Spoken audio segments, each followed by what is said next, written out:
ताई जी, सब कुछ खो दिया मैंने। मेरा पति, मेरी ये दोस्त, सब कुछ खो दिया, कुछ नहीं बचा। और आप यहाँ मान सम्मान की बात कर रही है? तो नहीं चाहिए मुझे आपका मान सम्मान। नीति, क्या कर रही है तू? ताई जी के साथ ऐसे मत बात कर प्लीज। इतनी भड़का है मेरे मामले में, टांग मत अड़ाया कर। तुम्हारी हिम्मत कैसे हुई परी के ऊपर हाथ उठाने की? मुझे समझ भी आ रहा है कि तुम कर क्या रही हो। पागल हो गई हो?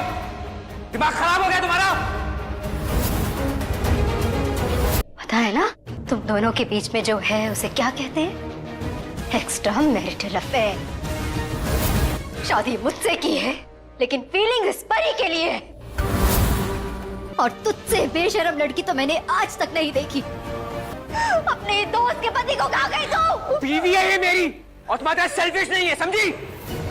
नीति का प्लान हुआ फेल, राजीव ने बचा लिया परी को। तो भाई जैसा कि हमने देखा ना कि नीति का सारा प्लान था कि कैसे दिवाली है और दिवाली पर उसने परी के ऊपर पटाखा फेंक दिया और वो उसको आग में छोड़ देती है। वहां पर वो परी चिल्ला रही होती है कि मुझे बचाओ नीति, लेकिन नीति ना बिल्कुल भी नहीं सुनती है, मतलब वो इग्नोर कर देती है।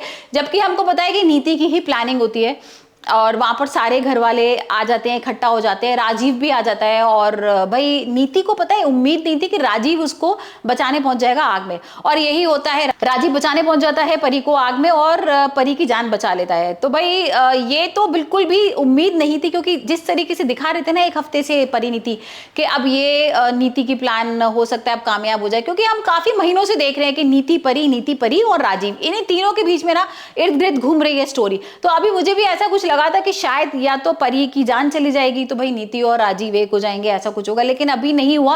अभी फिर वही घूम के कहानी आ गई कि हम देख रहे हैं एपिसोड में कि कैसे राजीव और परी को हॉस्पिटल लेके जाते हैं और वहां पर जो ताईजी होती है ना, लेकिन उनके सामने सच आ जाता है। तो ताईजी पकड़ लेती है नीति का सच, वो नीति और बेबे को बात करते हुए सुन लेती है और नीति ये देख लेती है। तो नीति फिर एक प्लान करती है भाई अब ताईजी को मारने के लिए। मतलब नीति क्या कुछ करेगी राजीव के लिए, मुझे तो समझ में ही नहीं आ रहा।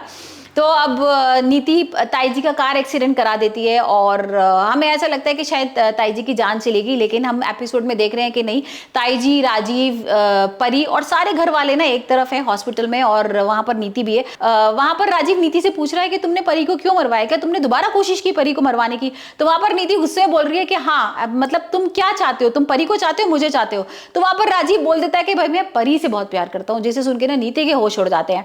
और मैं आपको बता दूं परिणीति में शायद हो सकता है कि लीप भी आए। अब ये देखना होगा कि कितने साल का लीप आता है और क्या स्टोरी होती है। तो अब ये भी देखना होगा कि नीति का सच तो सामने आएगा ही, लेकिन क्या बेबे का सच आएगा सामने? क्योंकि हम देख रहे हैं ना कि नीति को कहीं ना कहीं भड़का रही है बेबे।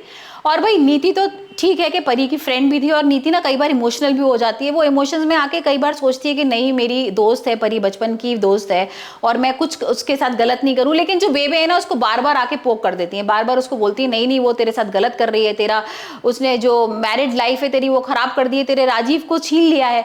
तो कहीं ना कहीं वही बेबे का भी पूरा पूरा हाथ है। तो आपको क्या लगता है, आप बताइए, क्या नीति और बेबे का दोनों का सच सामने आना चाहिए?